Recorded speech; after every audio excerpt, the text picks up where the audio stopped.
Bienvenidos al cuarto episodio de IZ Hub, Industria y Construcción, Industrialización, el podcast donde exploramos las nuevas fronteras del diseño arquitectónico. Hoy abordaremos un tema clave para el presente y el futuro de la construcción, la industrialización en la arquitectura. La construcción industrializada está transformando la forma en que diseñamos y edificamos, optimizando procesos, reduciendo tiempos y costes y abriendo la puerta a soluciones más sostenibles y eficientes. Para profundizar en este apasionante tema, nos acompañan 5 especialistas en el sector, con los que hablaremos sobre el impacto que la industrialización está teniendo en la arquitectura y cómo se proyecta como un pilar esencial en el desarrollo urbano del futuro. Prepárense para un episodio lleno de ideas innovadoras que están redefiniendo el panorama de la construcción. Comencemos. Para comenzar, es evidente que la industrialización en la construcción está ganando cada vez más protagonismo en el sector. Desde el uso de módulos prefabricados hasta la implementación de tecnologías automatizadas. Este enfoque no solo mejora la eficiencia, sino que también está redefiniendo cómo concebimos los proyectos arquitectónicos. Para comenzar, me gustaría que os presentaseis cada uno para que supiésemos a qué os dedicáis. Empiezo yo mismo. Soy Víctor Macedo, soy director de construcción en PAE Constructora. Yo soy Miriam Torres y soy prescriptora en Sombra Control Solar. Yo soy Gemma Anguera, soy directora comercial en EvoWorld Technology. Yo soy Pedro Parra, director comercial en Polestar. Y yo, el último, soy Jesús Clemente y represento a Cocina Salve, nos dedicamos a fabricar cocinas. Muy bien. Pues en este contexto actual, donde la rapidez de ejecución y la sostenibilidad son cada vez más cruciales y la mano de obra especializada escasea cada día más, Víctor, ¿cómo crees que la industrialización responde a estas cuestiones? ¿Está preparada la industria de la construcción para adoptar de manera masiva estos nuevos métodos o aún existen barreras significativas que superar? Bueno, a día de hoy, nosotros yo te hablo como en la parte de constructor, ¿vale? Creo que está muy avanzado, ¿no? Pero sí es verdad que todavía, existen hacia nosotros, ¿no? Existen ciertas barreras, pues bueno, tipo financiación y demás, ¿no? Que no están ayudando a que la industrialización del paso, ¿no? Un paso más allá y se trabaje mucho mejor, ¿no? Es algo que parece que cuesta. De cara a la mano de obra, pues bueno, nosotros sí que lo estamos padeciendo en lo que es construcción tradicional y la industrialización es algo que nos está ayudando y nos va a ayudar porque, bueno, pues a día de hoy la industrialización creo que en España a lo mejor es un 3% de lo que es la construcción tradicional. Entonces, bueno, queda creo que mucho recorrido, ¿no? Para mejorar y para trabajar la industrialización. De acuerdo. Seguimos, Miriam.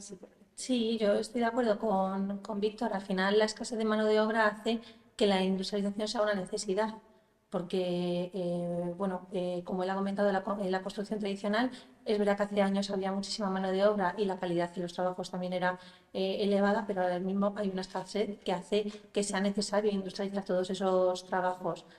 Yo creo que tenemos todo para poder adentrarnos en la industrialización. Tenemos medios, tenemos tecnología, pero es verdad que existen muchos condicionantes. Hay una parte muy importante que es el tema de la legislación, el tema de la financiación, que eso hace que sea un hándicap a la hora de avanzar en esto de la industrialización. Es muy difícil certificar todos los trabajos que se hacen en fábrica y es muy difícil que se sigan todos los métodos de pago que ahora mismo exige un banco, una financiera. Entonces, bueno, creo que hay que cambiar no solo la manera de pensar, sino toda la parte normativa y financiera para poder avanzar en este sentido.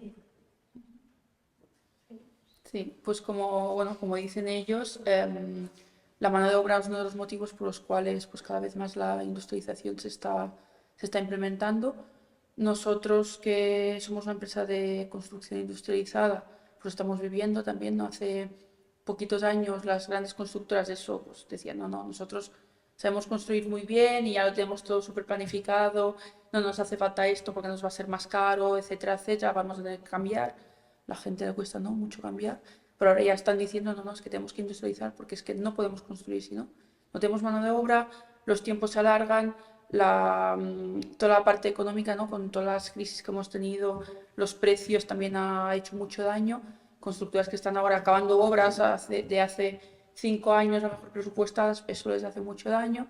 La industrialización también ayuda a eso, pero aquí va ligado lo que comentaba Miriam de que la financiación, eso no puede seguir siendo igual, ¿no? Por tanto, tiene que cambiar. Está empezando la cosa a cambiar poquito a poco. Nosotros lo estamos implementando ya en ciertos proyectos, pero sí que hay que tener, pues eso, los bancos, las empresas, las constructoras tienen que tener un poquito la mentalidad abierta y ganas de hacerlo. Casi a lo mejor ganas un poquito forzadas porque es que no tienen mano de obra, no se están encontrando que no pueden hacerlo, y que también cada vez más la normativa se está pues, poniendo más exigente en términos de eficiencia y sostenibilidad, que la construcción tradicional no avanza tan rápido. Es decir, falta mano de obra y encima les cuesta seguir aprendiendo, ¿no?, suficientemente rápido como para adaptarse a estas normativas, y la industrialización también lleva de que se puede hacer una construcción más eficiente, más sostenible, de una forma más fácil, sin tener que estar súper actualizados en todos los operarios, desde proyecto hasta la última persona que está en obra, tienen que estar súper actualizados para construir.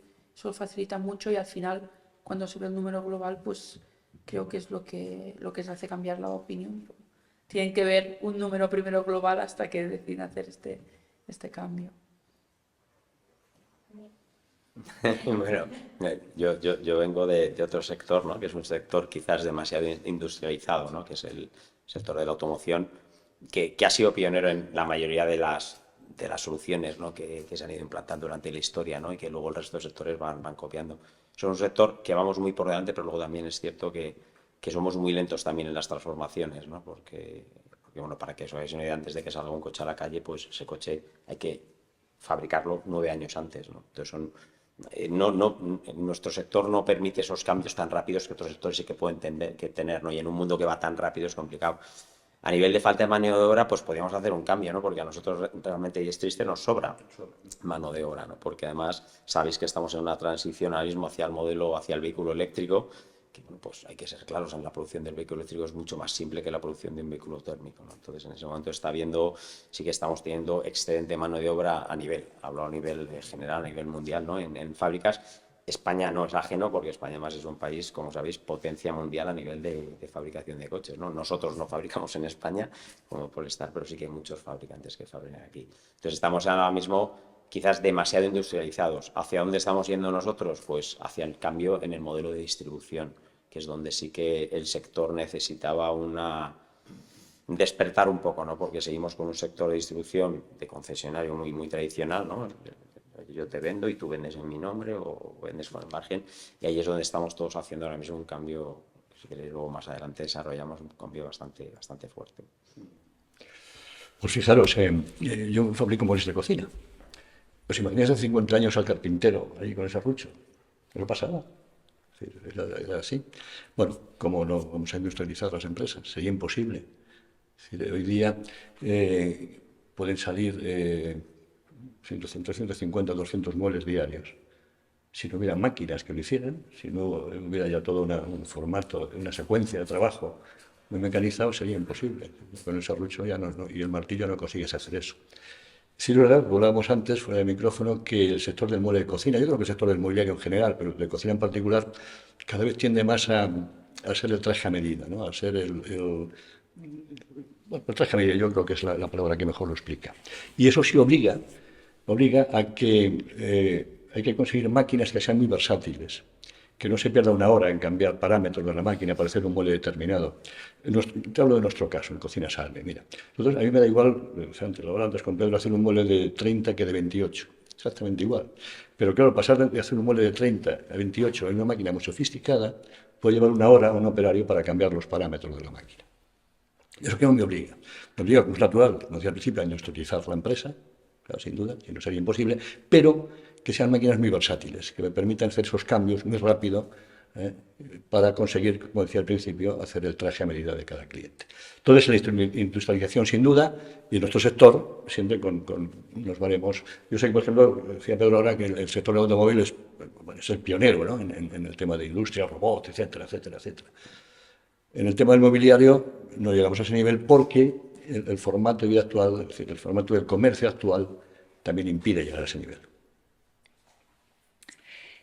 Bueno, ahora sí, vamos a empezar a abordar una de las preocupaciones más comunes cuando hablamos de industrialización en la construcción, la posible pérdida de flexibilidad creativa en favor de la eficiencia.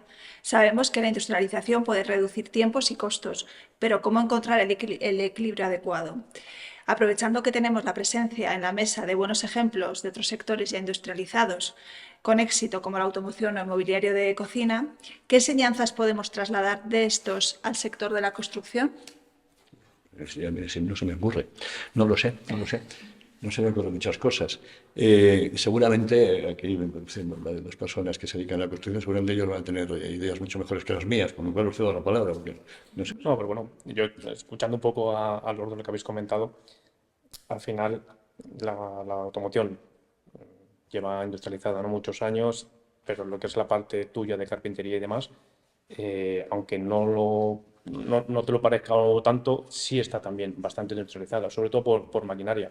Nosotros, yéndonos a nuestra parte de la construcción y quitando la parte ya, ¿no?, donde ya hay empresas muy metidas especializadas con la industrialización, seguimos haciendo las cosas como toda la vida, como hace 40 o 50 años, ¿no? Y no vemos ciertos trabajos que se pueden industrializar.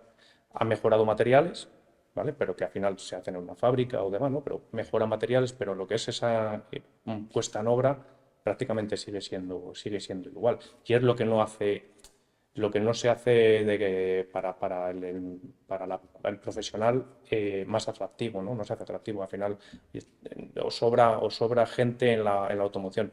Pero porque al final yo creo que también de cara a la gente es más atractivo el trabajar, ¿no? O trabajar en una fábrica, o lo ven como más atractivo. El tema de la obra, no hay relevo generacional, porque al final la gente ir a una obra abierta con las inclemencias y demás, ¿no?, pues no lo está haciendo igual de atractivo. Pero yo creo que, bueno, parte industrializada, nosotros sí que tenemos mucho que ver vuestra parte para mejorar la nuestra. Yo sé, si hay un tema, totalmente de acuerdo, Víctor. La verdad es que no es lo mismo estar en una obra. Las fábricas no son fáciles tampoco. De hecho, No. se hemos Fácil desarrollado no son. muchas herramientas para ayudar, bueno, de robótica, para ayudar sobre todo cuando es un trabajo que hay que llevar mucho peso y demás. Yo sí que hay un tema que creo que nosotros como marca sí que somos un poco innovadores en automoción y estamos yendo un poco por delante, porque está habiendo una transición. Es decir, antes hablamos del nivel de personalización del producto final, ¿no? Un coche, vosotros sabéis, sobre todo un coche de alta gama, que es donde nosotros nos movemos, pues normalmente cuando tú vas a pedirlo te permite un nivel de personalización impresionante. O sea, el coche es muy difícil casi que salgan dos iguales, ¿no? Ya no solo el color, es que es el acabado, es que cada acabado lleva un equipamiento, es que luego hay 30 opciones que le puedes poner, es que además si pones esto no puedes poner lo otro, pero puedes poner más allá. Entonces el coche te llega, vamos, es tu coche, te lo han fabricado y un señor que te lo ha fabricado para ti, ¿no? Entonces en alta gama pues llevamos muchos años trabajando así. ¿Cómo se fabrica un coche conceptualmente? Tú cuando sacas un coche, dices, bueno, ahora vamos a vendérselo a cada país. Entonces el director de producto habla con cada país y dice, a ver, España, acabamos de sacar el Golf nuevo. Vamos a poner un ejemplo, un coche que todos conocemos.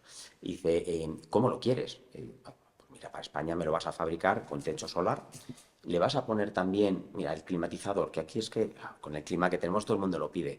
Oye, ¿quieres las ruedas de invierno? No, estás loco, aquí nadie quiere las ruedas de invierno. Entonces, venga, toma, acabamos de definir el Golf para España. Fenomenal. Alemania, ¿tú cómo lo quieres? Entonces llega Alemania y te dice, oye, a mí, quítame el clima, aquí es que me vas a encarecer el coste del coche y nadie lo va a querer, me lo pones luego como opción. Pero el techo tampoco, pero mira, me pones las ruedas de invierno y me pones la tapicería de cuero, que aquí todo el mundo pide cuero. Pues ya está, entonces cada país tiene su Golf. Y luego viene la gran pregunta y te dicen, ¿cuántos vas a vender España? Entonces en España hace sus cuentas, del anterior vendí tanto, pero espérate que viene tal marca, mamá, 10.000. Y dices, venga, 10.000, pum. Y llegas a la fábrica y le dices, fabrícame 10.000 para España, ¿vale? Y mira, para Alemania 15.000, pero el de Alemania. Entonces llega el momento que el Golf se ha fabricado y llaman a la puerta del de España y le dicen, aquí tienes tus 10.000 coches. Y el de España dice, espérate, es que hay aquí una crisis ahora mismo tremenda, los coches no están saliendo, ¿qué hago? A ver, como te lo explico, tus 10.000 coches, porque son tuyos, yo no puedo venderlos en Alemania. Entonces tenemos un problema. Pues el de España dice, espérate, ¿yo cuántos concesionarios tengo? 200. Vale, 10.000 dividido para... Toma, 200 para ti, 30 para ti, 300 para ti, dependiendo del peso de cada concesión. Y te dice el del concesionario, es que no hay clientes, no hay crisis. Dices, ya, a ver, 200 para ti, 100 para ti, 100 para tal. ¿Y qué haces? Pues matricúlatelos, porque es que si no, no vas a cobrar los rápeles. Ahí va, entonces los matriculas y empiezan a haber anuncios por ahí que todos vemos, ¿no? Que se llaman kilómetro cero, ¿no? Entonces, cuando tú vas a un concesionario y dices, quería comprarme un Golf nuevo, y dices, nuevo, si tenemos aquí uno recién matriculado que te lo dejo 5.000 euros más barato, pues ese. Entonces, ¿qué pasa? Que de repente alguien dice, oye, que no estamos vendiendo Golf nuevo. Ya, es que tenemos un montón de coches usados. Entonces, esto es una rueda que lo único que hace es que al final tienes que bajar el precio del nuevo para poder venderlo, para ponerlo al precio del kilómetro cero. Estás devaluando tu marca, estás cargándote el valor de producto. ¿Qué es lo que hacemos nosotros? Que a mí me parece brillante. Es algo que es simple y brillante. Nuestros coches son muy simples de configurar. Son coches de muy alta gama, pero con una configuración muy simple. Yo hago 2 motores, uno delante y otro detrás, y 3 packs. Ya está. ¿Qué hacemos? Vienen muy equipados de serie y luego, si quieres, pues le puedes poner 4 cositas más. ¿Esto qué me permite? Pues me permite unificar esa configuración a nivel mundial. Un Polestar se configura exactamente igual aquí que en Noruega. El único país que nos complica la vida es Inglaterra, porque ellos conducen en el lado exacto, ¿no? Entonces ahí con el volante es complicado. Pero el resto de países, Polestar es igual para un país que para otro. Yo no tengo red de concesionarios, yo hago venta directa. Conceptualmente, desde que nací en 2017 hago venta directa. Entonces, cada país soportamos el peso económico de cada coche, ¿no? Entonces, yo lo que hago es que fabrico y cuando tengo excedente stock, tengo una campa en Bélgica donde estoco y cada país, en base a las ventas que va teniendo, va tirando de esa campa. Oye, ¿que tira Noruega? Coches para Noruega. ¿Que tira Italia? Coches para Italia. ¿Con esto qué es lo que consigues? Pues consigues no matar tu producto, fundamentalmente, y lo que consigues también son muchos ahorros logísticos, porque al final el coche se mueve solo una vez desde un sitio y no va dando 100.000 vueltas, ¿no? Esto es algo que en automoción, algo que parece súper simple, o sea, yo os lo cuento y dices, vaya chorrada, Pedro, pues es un cambio absolutamente brutal. El decir, oye, fabrico igual para todos los países y ya olvidaros que no opináis. Hay un product manager en Gotemburgo que es el que va a decidir cómo se fabrica el coche, ¿no? Y ha sido, ya os digo, un cambio muy, muy potente que otros fabricantes pues están viendo a ver de qué manera también pueden ir entrando. Pero que lo harán, pero tardarán unos cuantos años, porque aquí no cambias las cosas de un día para otro.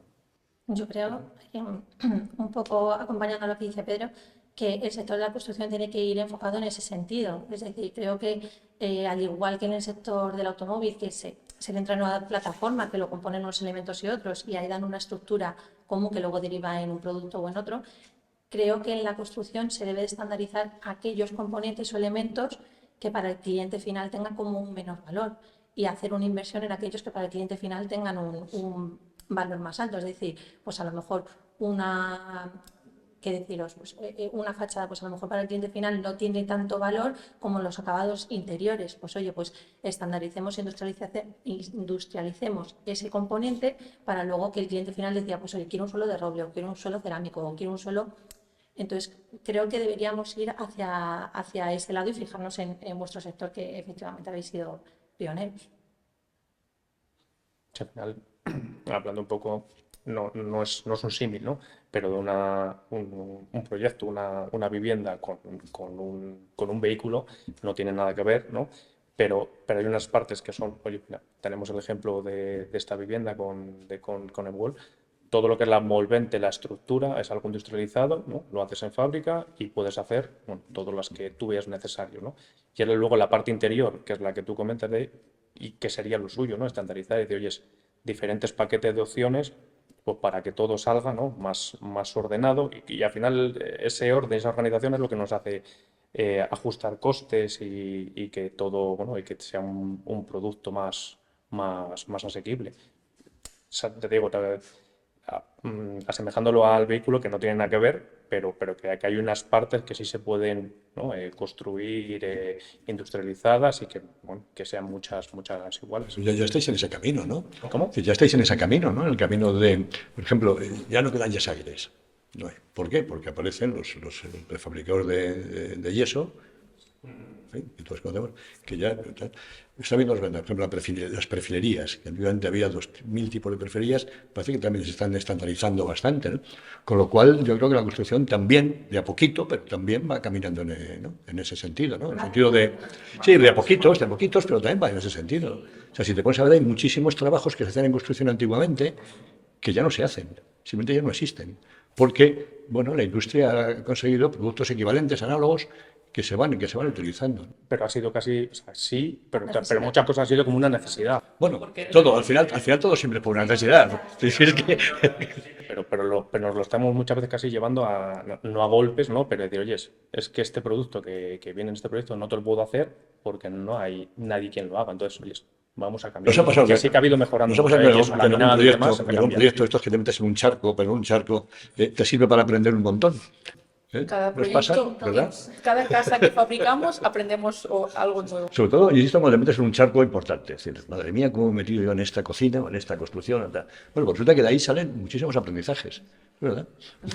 Cada casa que fabricamos hay un elemento de I+D y eso nos ayuda a aplicar las siguientes. Es decir, y no solo, claro, sí que un poco, yo creo que el mundo de la construcción está un poco entre medias, parece más a la cocina obviamente que a los coches. Pero ¿qué nos pasa? Intentamos industrializar, pero no en todos los sitios puedes hacer lo mismo, puedes copiar, pegar, ¿no? Entonces, y no es lo mismo hacer vivienda, pues teniendo más en cuenta el coste, porque pues ahora falta vivienda, ¿no? Pues vivienda social, etcétera, o vivienda, por ejemplo, de alta gama, donde el cliente dice, no, yo quiero esto, o quiero la vivienda aquí, donde hay esta restricción urbanística, o que se tiene que hacer, ¿no? De esta manera, y te tienes que adaptar con lo que hay. Entonces creo que la industrialización tiene que aprender de la industria para ver todo lo que puede mejorar, todo lo que puede simplificar, sobre todo pues eso, la mano de obra, hacer que vuelva a ser un sector atractivo, pero también como hacéis vosotros pues con las cocinas, ¿no? En el fondo te da igual hacerla de 60 que de 59 y que sea el mismo trabajo, prácticamente el mismo coste, para que el cliente pueda tener eso personalizado. Pero al final también estamos haciendo casas normalmente, entonces estamos haciendo algo que se supone que es la inversión de la vida de las familias. En los coches, normalmente la gente pues los cambia más a menudo, ¿no? Un poco como, no tanto como los móviles, pero... Depende si valen igual que una casa. Pero bueno, que Sí, normalmente sí, que duran, está razón, sí. duran mucho menos y también es algo móvil, ¿no? Que tú puedes comprar un coche y ahora tienes en Madrid, mañana Málaga, luego en Alemania si quieres. Cambio, no, la casa que tú te haces en Madrid, ahora me mudo a Málaga, me la llevo. No funcionará igual, no me la puedo llevar o no puedo hacer exactamente la misma, ¿no? Pues un poco que esta industrialización nos ayude a mejorar tiempos, costes, etcétera, sin que esta personalización sea un hándicap, ¿no? Porque si no, no vamos a llegar. O sea, podremos hacer gran parte de la construcción, probablemente sí, pero no toda. Por ejemplo, no es lo mismo construir aquí en Madrid, que tú vas por aquí y ves terrenos y construís viviendas a decenas de miles, que en Cataluña, donde estamos nosotros, encontrar un terreno para 20 casas adosadas es prácticamente un milagro. O sea, no se puede hacer. Entonces allí la gente va, ¿no? El centímetro, voy a aprovecharlo y una casa es recta, la otra tiene un ángulo de... Entonces hay que poder hacer esto porque si no, no vas a poder construir allí o no te van a salir los números como promotor. Entonces es muy importante esta parte. Que luego, a lo mejor, la administración, por ejemplo, tendría que ser más flexible viendo que llega todo esto. Es decir, voy a hacer una vivienda industrializada tal, pues a lo mejor podríamos ser un poquito más flexibles en algunas, por ejemplo, normas urbanísticas que antes con la construcción tradicional era muy sencillo, pero que ahora a lo mejor pues cuesta un poquito más, ¿no? Te hago algo de más calidad, más eficiente, pues sea un poquito flexible, te digo, hacer algo que sea súper diferente, ¿no? Pero un poquito flexible que me ayude a poder estandarizar, ¿no? Si me viene de 5 centímetros de altura libre o la calle, no sé, tengo que poner un poquito, pero te estoy ofreciendo algo mejor. Tendrían que ser más flexibles a ello para que en el fondo todos avancemos y sea un beneficio no solo para el promotor, sino también para los futuros usuarios, etcétera. Es que yo creo que has tocado un tema muy importante y es que al final el cliente es soberano. Es que los que nos tenemos que adaptar al cliente somos nosotros. Entonces, esto es un tema muy importante. No es lo mismo, salvo en mi caso, no es lo mismo construir coches para que te den una solución de movilidad porque tal, o construir coches porque es una compra muy emocional, igual que la de una vivienda. Cuando te lo puedes permitir y tienes un cierto poder adquisitivo, quieres tu vivienda distinta al del resto. Cuidado, porque yo no voy a comprar Hecha por una casa arquitecto tal, algo a y este tal, no voy a nivel. comprar la misma casa que el de al lado, porque es que, claro, yo tengo, y los coches es un poco igual, ¿no? Yo pues tengo que tener un poquito más, ¿no? Si puede ser. Y eso es, entonces, ¿cómo consigues industrializar esa personalización, ¿no? Es que el mundo, sí, sí, es que es complicado, ¿verdad? Estás hablando de normalizar cosas cuando lo que el mundo va es precisamente por lo contrario, es por no normalizar. Es decir, a ver, anuncios de viviendas, ¿no? Y te permiten personalizar tu vivienda, o al menos eso dice la publicidad. Con lo cual, tratar de normalizarlo todo parece que va en contra de lo que el cliente desea, que es precisamente lo contrario, es tener su suelo distinto del vecino, en un edificio incluso, ¿no? Te permiten ya, hacer tu suelo, bueno, etcétera, etcétera, ¿no? Con lo cual, es paradójico, ¿verdad? Todo esto, ¿no? Es curioso. Lo que pasa es que eso es eso es lo que te hace estos costes, ¿no? Que no los reduzcan o que no lo tengas atado. Te quiero decir, tu caso o el tema de los vehículos.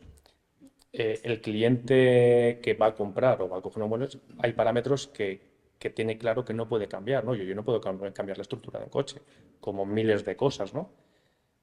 Pero en la vivienda no, ese concepto todavía no está, no lo tienen. Oye, yo quiero mi vivienda y si tengo que tirar tabiques o quiero la distribución que corresponda y modifico esas viviendas que son todas iguales, al final eso conlleva un coste, ¿no? Ya, pero Y por ahí no, va el mundo, ¿no? Es decir, ¿cómo? vamos, al menos yo desde mi ignorancia, por ahí va el mundo. Es decir, uno ve un anuncio de viviendas, un bloque de viviendas, no digo viviendas unifamiliares, y personalizable, vivienda personalizable. Entiendo que será pues el suelo, el color de las paredes, entiendo, pero claro, no es igual comprar X metros de suelo determinado que comprar a trocitos el suelo. Imagino que los costes son Pero al distintos. final eso es sobre todo, ¿no? Esos anuncios los suele tener el promotor también de cara a que esa venta de vivienda, ¿no? También sea más atractiva. Claro, claro, Pero al final claro. todos esos cambios, lo Suponen que es a la costes. parte de Claro, a eso constructora, me refiero. es un coste mayor.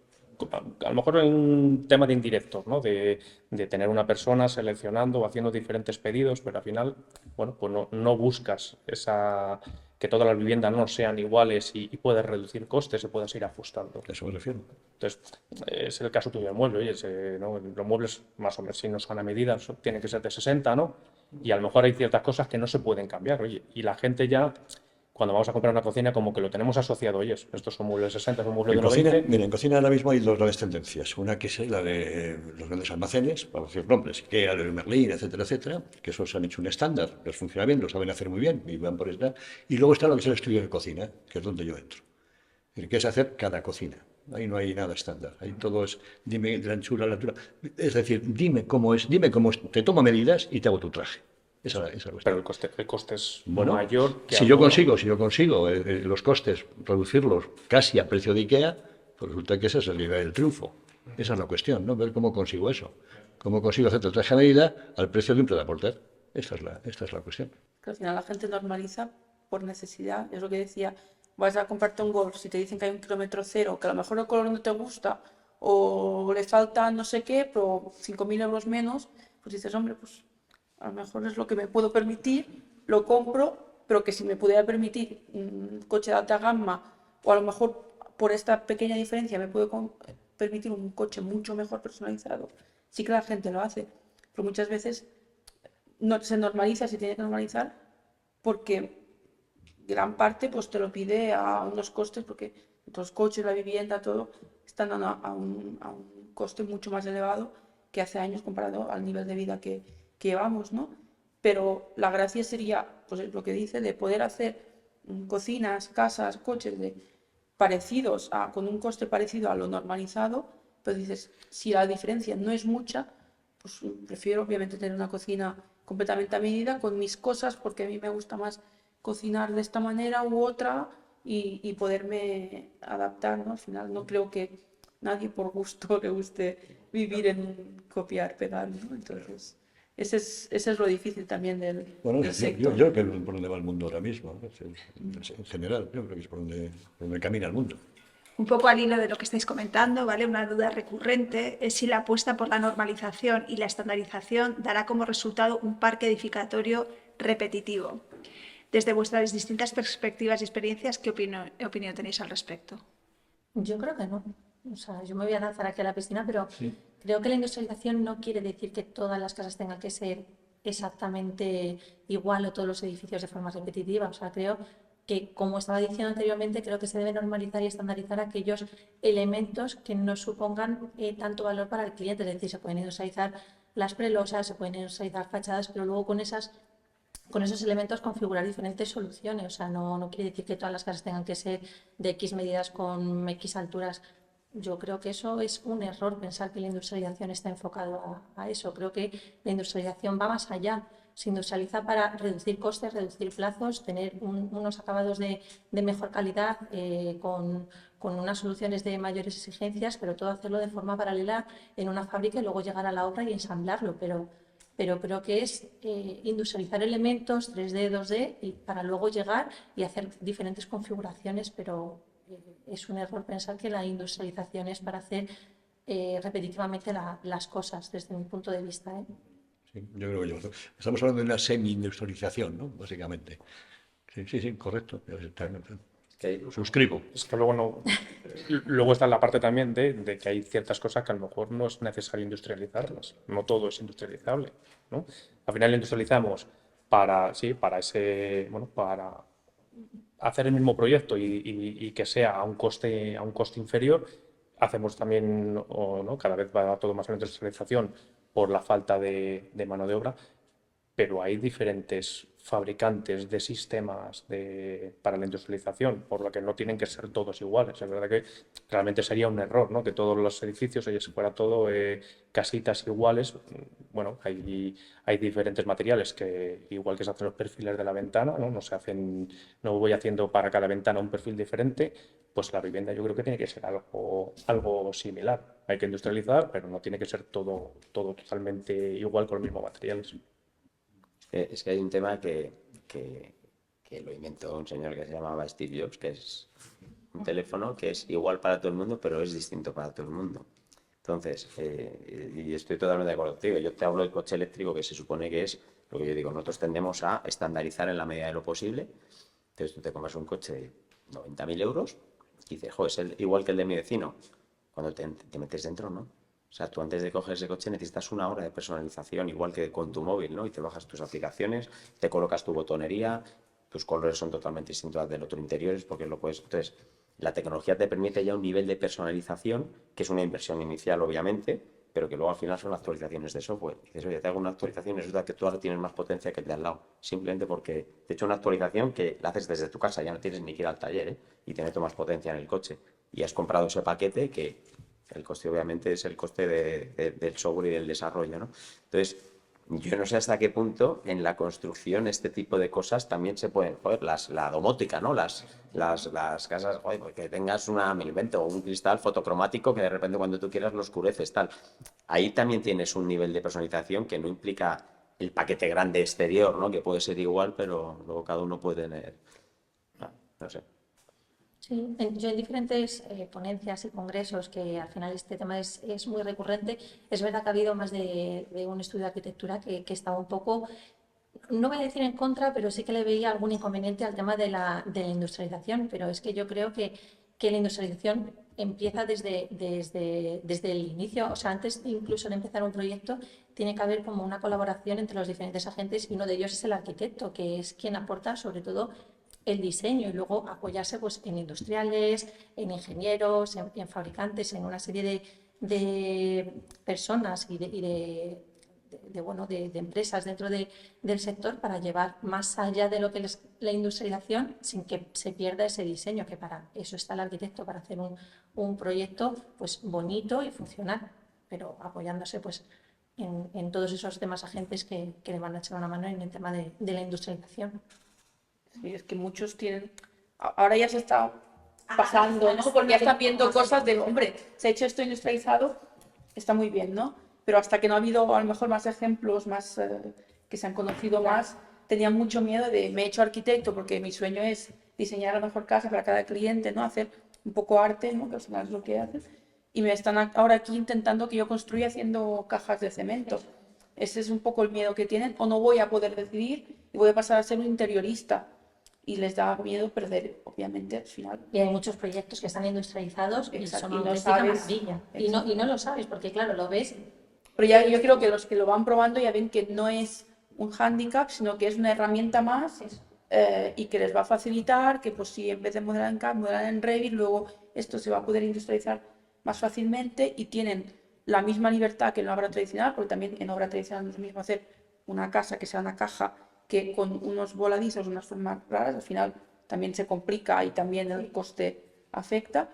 Y es eso, es cambiar este chip de no va en contra de los arquitectos, no les va a quitar el trabajo, no van a pasar a ser unos simples interioristas, sino que van a poder utilizar esto como una herramienta más que les va a facilitar el trabajo, porque si tienen una fachada ya estandarizada, no se van a tener que preocupar cómo será esa fachada, cómo cómo la resolver ciertas construyo, cosas. cómo la van a construir y en obra estar allí vigilando al constructor de a ver qué me va a hacer, a ver que no me la lía, a ver que el otro que viene luego detrás lo tienen que ver y lo están, yo creo que ya sí que cada vez más, porque van a saliendo ejemplos y cada vez mejores de construcciones y ya están perdiendo este miedo y ahora es más, bueno, tengo que aprender a ver cómo va esto, ¿no? Adaptarse, pero al final es una profesión que se han tenido que adaptar mucho, si no, pues, o te adaptas o te mueres, porque de 50 años iban prácticamente al lápiz, ¿no? Pues, y mira, hoy en día que ya es todo en 3D. Claro, es eso, es apoyarse. Es adaptarse y es importante eso, que los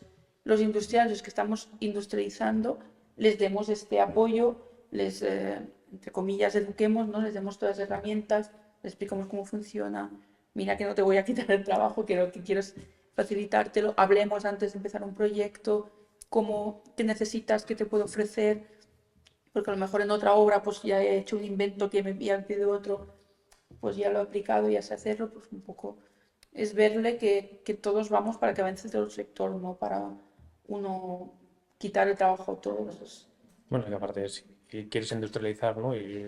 O trabajas con todos los componentes y colaboras, o no vas a llegar a esa industrialización, o esa industrialización no va a estar organizada, va a ser más cara de Es el lo, peor de lo estudiado. Entonces, pues claro, de los arquitectos, a ver, también es porque tienen que abrir la mente, ¿no? Y algunos es porque, bueno, es porque al final el cambio es importante, pero muchos de ellos también ha sido la necesidad de, oye, la industrialización está, hay que mejorarla y yo para tener más proyectos tengo que ir por ese camino, ¿no? Oye, no me quiero quedar atrás. Entonces, tienen que trabajar también. Pues ahora, pensando en la transformación que está viviendo el sector, una cuestión que surge es cómo estos cambios impactarán en la fuerza laboral. Las nuevas tecnologías traen consigo la necesidad de desarrollar nuevas habilidades. Sin duda, la ausencia de mano de obra es otro factor clave. En ese sentido, ¿qué habilidades creéis que serán más demandadas en este nuevo modelo de construcción y cómo podemos preparar a los profesionales del futuro para adaptarse a esta transformación? ¿Cómo mejora la industrialización frente a la construcción tradicional? Los constructores. Has hecho muchas cosas. El tema personal, básicamente.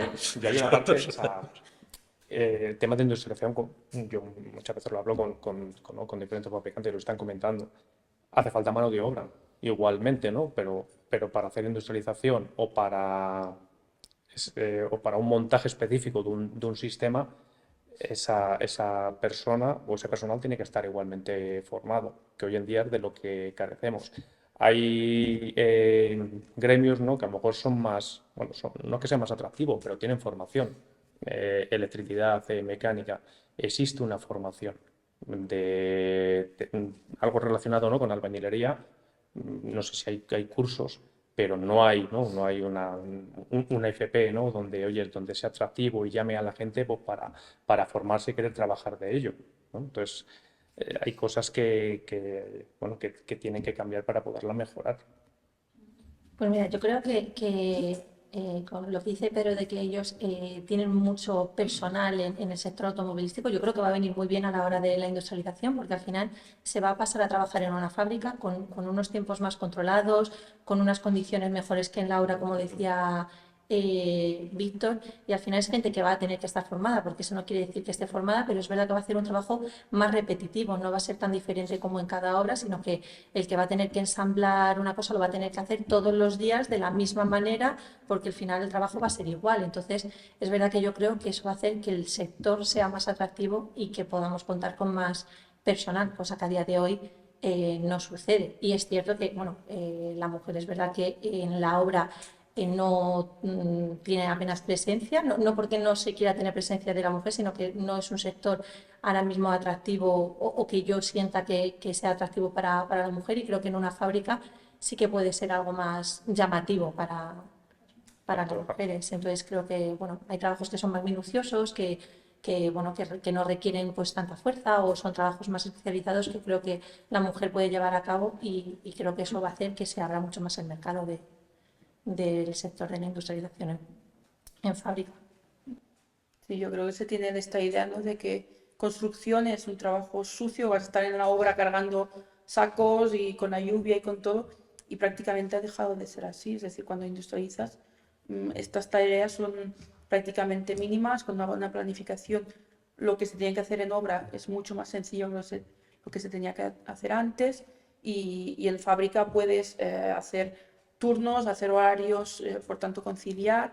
Ya hay experiencias incluso desde hace muchos años de fábricas dedicadas al sector de la construcción donde se ha puesto por esa conciliación, y hay fábricas que hay solo mujeres y funcionan muy bien si se adapta a ello, porque en fábrica, aunque hagas algo muy pesado, siempre tendrás las herramientas y no necesitas, seas hombre o mujer, ninguna fuerza ni conocimiento especial, ¿no?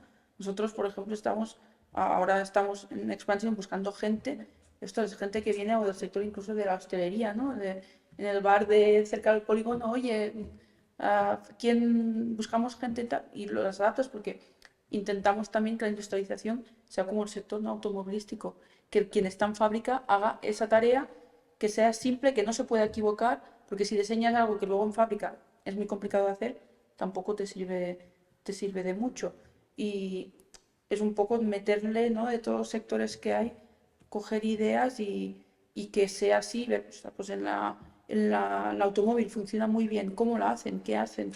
Pues, ¿no?, buscar ideas de estos otros sectores, y que en obra quede hacer lo mínimo y que también sea, entre comillas, fácil, que los días donde aún trabajas dependiendo de la climatología sean los mínimos, y que luego puedan trabajar, aunque esté en obra haciendo, pues montando la cocina, etcétera, sea un trabajo cómodo, etcétera. Y aquí es donde también entra la coordinación, ¿no?, entre todos, de haber pensado desde el minuto cero, aunque estés diseñando la casa, cuándo y cómo van a entrar los de las cocinas, los de electricistas, para que no haya problemas, no tengas que venir luego uno después del otro, y puedan trabajar todos juntos. Sí, no sé, yo en mi sector, bueno, algo muy importante, imagino, en vuestro sector también, el tema de la informática, ¿no? La industrialización, algo lo que tiene, las máquinas cada vez más requieren, bueno, no hay que ser ingeniero informático, pero sí requieren cada vez más conocimientos de informática. Pues como decía al principio, hoy día programar una máquina se lleva un ratito largo. Y el operario que programa esa máquina tiene que tener los conocimientos, no solamente de la máquina y de su trabajo como carpintero, sino de la programación de la misma, lo cual ya también implica. Y luego decía al principio del serrucho, ¿no? Desgraciadamente ya no quedan carpinteros de gubia y de serrucho y hacían unas cabezuelas, unas casas magníficas en castaño, ya no quedan. Aquel ebanista que hacía marquetería, que daba gusto verlo, ya no queda de eso. Hemos cambiado, la industrialización se ha llevado todo eso por delante, lo cual, insisto, es una pena, pero es así. Entonces, tenemos que tener, yo creo que en la construcción nos pasa algo parecido, la preparación del personal, la capacitación del personal, importantísimo. Yo tengo gente conmigo que lleva pues, más de 30 años, carpinteros de toda la vida. Que ha habido que darles, ese carpintero de toda la vida, que le pones una máquina que tiene que programar, está fuera de juego, o sea, que lo tienes que mandar a casa. Claro, nuestra obligación, yo creo, también es preparar a ese carpintero. Ya tiene la capacidad de carpintería, lo iba haciendo siempre, y hay que darle otras ciertas capacidades para que permita que la empresa se vea industrializando. La capacitación, yo creo, y el tema de la informática, que al final todo lo invade, y yo creo que la construcción también lo está invadiendo ya, ¿no? Es decir, ahora mismo, imagino cuando seáis un edificio, ya lo decís por internet, es decir, ya nadie coge la regla del cartabón, es decir, ya todo tiene un programa de diseño, y, claro, pues fíjate, el arquitecto, el señor que cogía, o el delineante, o el aparejador que cogían la regla del cartabón y te hacían cosas manetas, ya no existen. Tan sencillo. Bueno, de hecho, delineante, ¿ya existe el delineante? Yo creo que ya no existe. Sigue existiendo, pero en un grado casi testimonial. Pero ya no está con la Claro, escuadra. pero lo tuvimos testimonial. Antes, yo imagino que cualquier estudiar arquitectura tenía 20 delineantes, ¿no? Haciendo dibujitos.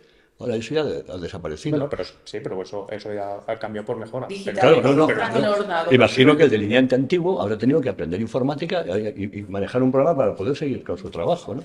De ese tipo de... Pero eso sí que eso sí que en la FP, en la carrera donde corresponda, para eso sí que te van formando, sí que te forman ese cambio. Pero por ejemplo, para lo tuyo, lo que te digo, un carpintero de 30 años, que inicialmente empezó con el serrucho. Pero todo ese cambio o esa mejora Pues para máquinas, a base de capacitación, a base de sí, cursos y pero ha cosas. sido vuestra, ¿no? Que la habéis ido formando para ese cambio. Claro, es que si no te impides, o sea, si no le es decir, tienes dos soluciones, o lo despides y te has echado al joven, lo cual no es razonable, sobre todo si es un buen especialista en su trabajo, o la segunda es capacitarle, ¿sí? Meterle una semanita de un cursillo, por lo menos para que maneje esa máquina, al menos. Claro, pero eso es a lo que tenemos que ir a trabajar. Bueno, pues, lo que pasa que es lo que digo, pero para nuestra parte más el foco de bueno, te digo albañilería, pero bueno, tienes cerrajería, tienes un montón de oficios que esa formación o a esa persona, ¿no? A lo mejor más joven de, oye, trabaja en este sector o trabaja con, bueno, cerrajería, albañilería, te formo y demás, no hay ese enganche, no hay esa formación. Entonces, ¿qué es lo que decías? Oye, a nivel sobre todo, ¿no? de la crisis que hubo, muchos de esos profesionales se reubicaron en otro sector, no volvieron, pero tampoco ha habido relevo generacional. Entonces, toda esa formación que lo hacían, oye, tú con tus empleados, que a lo mejor has ido haciendo tú con el tiempo en toda esa mejora, con la gente joven no lo hay. Entonces, esos cursos, esa formación es algo bastante importante también para mejorar y cambiarlo. Es que la formación a lo mejor no avanza tan rápido como avanzan los cambios en la industria. Es decir, que los ciclos de albañilería aún piensan de cómo poner el yeso en una pared, pero que los métodos de construcción van cambiando mucho más rápido y falta a lo mejor más comunicación entre la parte de educación con la industria real, como se está haciendo, ¿no? Del ciclo de carpintería, cómo trabajáis en una empresa de carpintería, cómo realmente se hace, y ir a lo mejor pues, a las escuelas donde se enseña esto, a los pocos que quedan, ¿no? Pues para hacerlo más atractivo, que vean que no es estar con el serrucho, sino que es programar una máquina que pueden hacer, que el esfuerzo no será un trabajo duro, sino que será un trabajo, pues bueno, pues un trabajo manual, entre comillas manual, pero es mucho más atractivo para la gente joven. Bueno, yo creo que es atractivo, yo creo que es mucho más, mucho más mecanizado y por lo tanto como más repetitivo, ¿no? Yo no creo que sea atractivo, no creo que es la palabra. Creo que es repetitivo, probablemente es más rentable, como es natural, para la empresa, es más rápida, seguramente mucho más seguro, el trabajo se hace siempre igual y siempre se hace bien, pero lo divertido.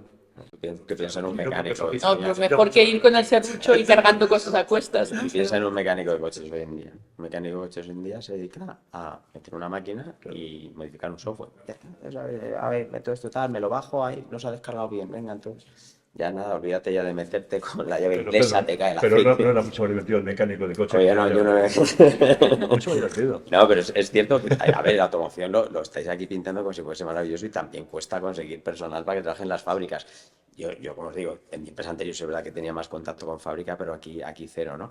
Pero fíjate, nosotros tenemos ahora un problema muy serio de transformación en la red de ventas, que es absolutamente, o sea, ahora mismo todos los fabricantes, nosotros porque somos eléctricos, vamos a vender coches eléctricos. Y tú eres un vendedor que llevas 50 años en la concesión, vendiendo coches entonces, de repente llega un cliente y te dice, oye, que he oído algo de eléctrico. Y tú dices, no, tengo aquí mis 10. ¿Por qué? Porque es lo cómodo para él, se siente cómodo con esa tecnología. Es un cambio muy brusco, muy grande el que está viendo. Entonces, ahí es donde tenemos nosotros un problema serio, ¿no? Porque no hacemos más que construir coches eléctricos, todos los fabricantes vengan a sacar coches eléctricos, y tenemos una red que no sabe vender coches eléctricos. Y que cuando entra un cliente lo que intentan es, me queda el último diésel, llévatelo, que es el último, ¿no? Porque entonces ahí, nosotros ahí somos un poco privilegiados porque como solo vendemos eléctricos, yo digo, el éxito es que solo tengas esa opción, entonces no tienes más, ¿no? Pero a nivel general en el sector, otras marcas y compañeros que hablo, esto está siendo dramático porque no están preparados y les damos formaciones. Luego ha habido una cosa muy, muy divertida, que yo creo que es positivo, no voy a ser tan negativo con todo, pero son las formaciones online. Las formaciones online son fantásticas, pero hay veces que hay que juntarse. Entonces, cuando tú le dices, haz un curso, al final, a tu leche, vale, sí, yo ya he hecho el curso eléctrico. No, el curso... El conducir un coche térmico no tiene nada que ver con conducir un coche térmico. Tiene que ver en que son volantes, ruedas, te lleva, te mueve y tal, pero tienes que cambiar muchas cosas. Y la única manera es probarlo. Y probarlo de una manera intensiva. Entonces, si no haces cursos físicos y no se lo enseñas de verdad a la gente, pueden hacer 200.000 cursos online. 4 espabilados se lo van a coger, el resto no. Entonces, nos hemos centrado ya tanto en que es tan fácil que monto un curso, se lo mando a todo el mundo, ya tengo una red formada, ya está todo el mundo formado. Pues no funciona, sinceramente. Y hay que cualificar, y hoy en día todo, en la fábrica, en el taller, las ventas, como tú decías, esto, si no tienes ciertos skills informáticos, es muy difícil a alguien que nunca se ha sentado delante de un ordenador transformarle. Es muy complicado, ¿eh? Pero hay que hacerlo. Pues pasando a un tema crucial a nivel global, uno de los grandes desafíos actuales es la crisis de la vivienda. Se ha discutido mucho sobre el potencial de la construcción industrializada como una posible solución a este problema. Estamos ante una crisis de vivienda donde se estima que hacen falta hasta 600.000 viviendas. ¿Creéis que la construcción industrializada podría ser la clave para resolverla, especialmente en áreas de alta demanda? En vuestra opinión, ¿cuáles creéis que son los principales obstáculos que están frenando la adopción masiva de la construcción industrializada? ¿Es un tema de tecnología, cultura o quizás de legislación? Pues es cultura, yo creo, es legislación. O sea, la industrialización claramente va a mejorar, pero no creo que sea simplemente ya, oye, con la industrialización la clave total, ¿no? Para fabricar esas viviendas. Depende de la zona, ¿no? Existen problemas de suelo. En otras zonas, pues el suelo, ¿no? También está enormemente caro y eso al final acaba repercutiendo al cliente final. O sea, yo creo que hay muchos más condicionantes, que es una parte muy importante y va a hacer, sobre todo ¿no? por lo que hablamos del tema de la mano de obra, va a hacer algo que lo va a mejorar y ¿no? Vamos a poder construir más viviendas, ¿no? que de la forma tradicional, pero hay muchos condicionantes que tienen que ayudar y tienen que remar en la misma dirección, eso seguro.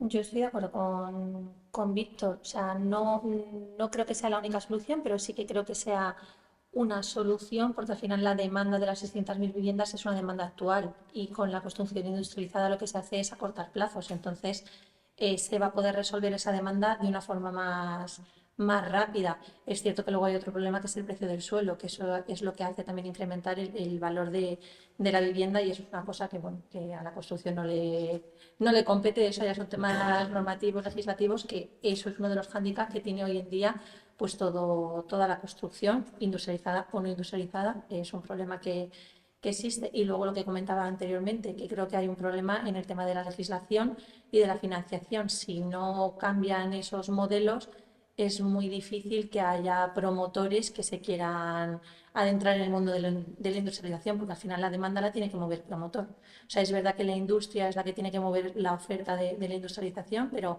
la demanda es el promotor el que la tiene que mover, y si no se le ayuda a que pueda contar con los medios para meterse en este mundo, lo va a tener muy complicado para ello.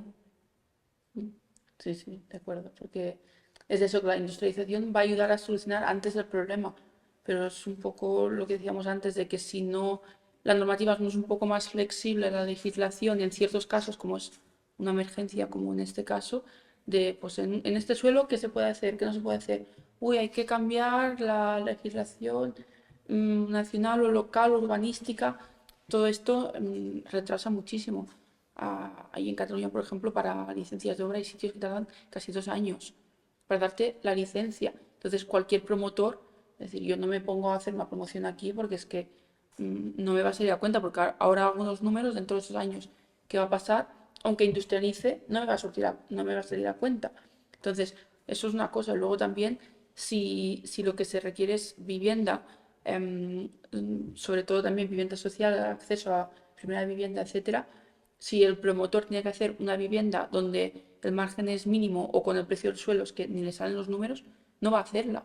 Y hacer cosas como se intentó en Barcelona, no, 30, si quieres hacer una promoción, 30% de las viviendas tienen que ser vivienda social. No le salen los números, entonces no se va a hacer nada, ni esa vivienda social ni el resto. Entonces, a lo mejor hay que buscar otras fórmulas y no se puede esperar que el promotor privado haga eso, tiene que ser el Estado que mueva eso y que facilite que se haga eso, pero no a base de una parte de esta promoción vas a tener que hacerla de esta manera, porque es que entonces ya no sale el número de la promoción entera y no se hace nada. Entonces hay que ser más flexibles de una legislación que está anticuada y que no permite que, como está hoy en día el panorama, ¿no?, de costes, a la velocidad que cambia todo, poder hacer promociones que puedan ayudar a solucionar esto.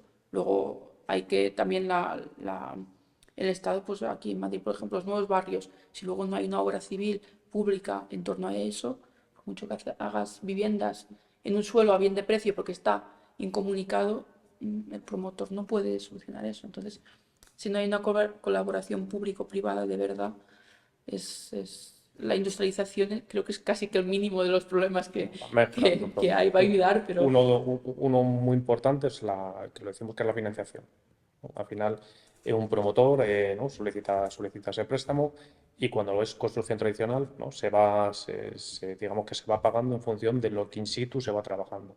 Al final, cuando industrializamos, sea 3D, 2D, se hace algo en una fábrica, pero se está ejecutando, ¿no? Entonces, no puedes esperar a que ese producto, ¿no?, fabricado llegue a obra para poder pagarlo.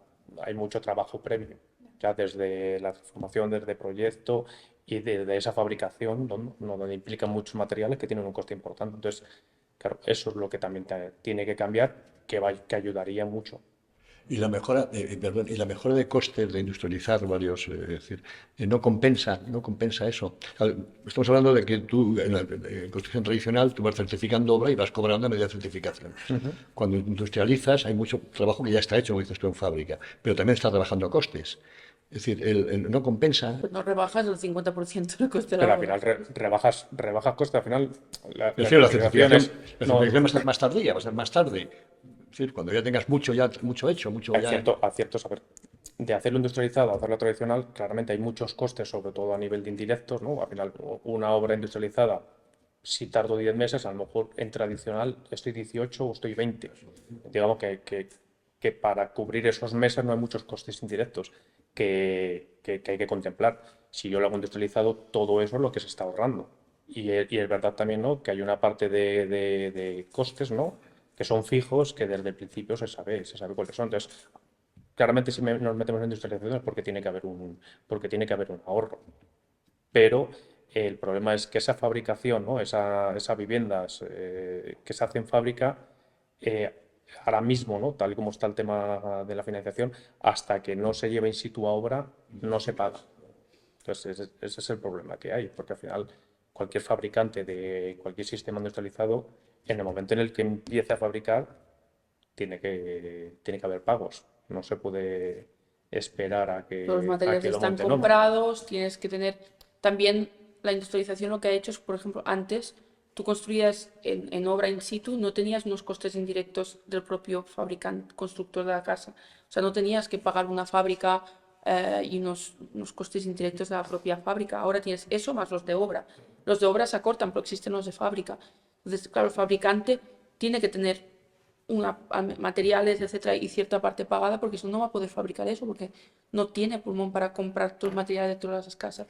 Y a lo mejor cuando montas, ya una vez montas la parte industrializada, hay gente que monta y que ya está prácticamente al 100% de la obra, y otros sistemas a lo mejor pues un 60, un 70, 80, pero mínimo a lo mejor es un 50% de O sea, esa que obra. entonces el ahorro que supone de industrializar no compensa los gastos financieros ni los gastos indirectos. Sí, pero al final, pero el inicio tienes que tener una hucha inicial para poder comprar este material industrializado y luego llevarlo a obra. Y cuando está en obra ya el banco ya te lo financia, pero ahora sí, claro, ahora ya es, Hay que digamos, empezar ya con un tarde, remanente. Hay que empezar exacto. ya. Hay que poder financiar lo que tienes en fábrica al menos, que lo tienes y la industrialización te permite que ya está asignado, ¿no? Un poco como cuando pides un coche, ya sabes que ese va a ser tu coche y prácticamente puedes ir viendo en fábrica, ¿no? Donde desde que está lo puedes ir trazando y sabes que está allí. Un poco es eso, porque es que si no, no. Sí que se ahorran costes y a la larga, cuando la industrialización sea una escala más grande, cada vez se bajarán más los costes y llegará a estar por debajo de la construcción tradicional y será importante este ahorro de coste directo, pero aún si no financias lo que hay en fábrica, no te compensa esto. Económicamente, vaya. El promotor tiene que tener un dinero para hacer eso, pero el promotor lo que quiere es tener el dinero invertido en otras cosas, entonces no te sale, no sale Es a lo que dice cuenta. Gemma, al final el ahorro en costes, o sea, se tiene que ver al final del proyecto, y el ahorro en costes suele ser elevado, porque suele ser más o menos entre un 15-20% en comparación con una construcción tradicional, pero es cierto que ningún promotor, yo creo, que se va a lanzar a la piscina, o muy pocos lo hacen, de adelantar tantísimo dinero con un riesgo tan alto si no tiene una ayuda, o si no le ayudan a... Bueno, si no le ayudan a hacerlo, porque claro, o sea, si no puedes certificar todo el trabajo que se está haciendo en fábrica, es adelantar un dinero cuando nadie te está garantizando nada. Entonces, bueno, al final del proyecto, de la obra en sí, sí que tiene una reducción de costes, pero claro, hay que adelantar mucho, mucho dinero. Pues para cerrar nuestra conversación, me gustaría que compartieran su visión sobre el futuro de este enfoque. ¿Hasta qué punto creéis que la industrialización en la construcción cambiará de la manera en que entendemos la arquitectura en las próximas décadas? ¿Será un cambio gradual o una verdadera revolución en la forma de construir y diseñar? Yo no tengo ni idea. No, más allá, es que... El cambio, el cambio está, ¿vale? Bueno, hay ingenierías o hay fabricantes que van muy avanzados ya. Es lo que decía, en España, a día de hoy, la industrialización con respecto a la tradicional está muy atrás. Hay en otros países que va mucho más avanzada y vamos a ello. Vamos a ello porque cada vez va a haber también más fabricantes de diferentes sistemas, ¿no? Va a haber y debiera haber personal más especializado, bueno, con puestos más atractivos y yo es lo que te digo, que al final otros países, pues hablan de Alemania, ¿no? Van mucho más avanzados, ¿no? Para mejorar todo lo que es la parte de construcción y la parte de viviendas. El cambio es gradual, y yo creo que poco a poco estamos avanzando, y la solución pasa por industrializar, porque al final, bueno, se han tratado aquí temas en la mesa como es la falta de mano de obra, que creo que es clave para que tengamos que entrar de lleno en la industrialización por necesidad, igual que ha pasado en otros sectores. Es verdad que hay ciertos condicionantes que poco a poco se irán, o espero que se vayan tratando, como legislativos, normativos, financieros, pero yo creo que la solución es la industrialización en este sector.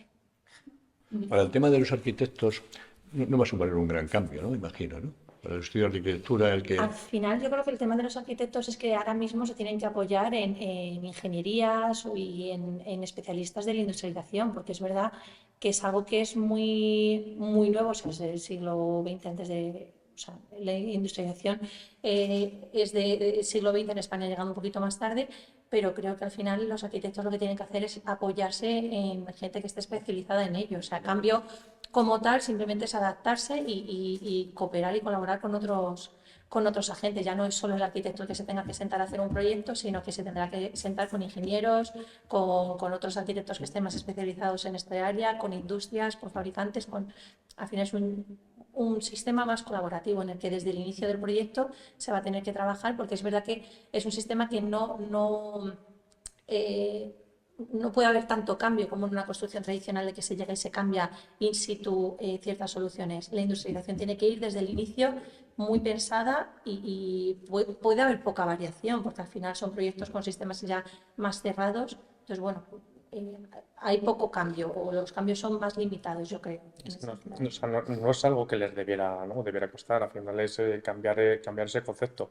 Ahora mismo en proyectos de construcción tradicional, al final tienen a los ingenieros para que hagan esos cálculos de estructura.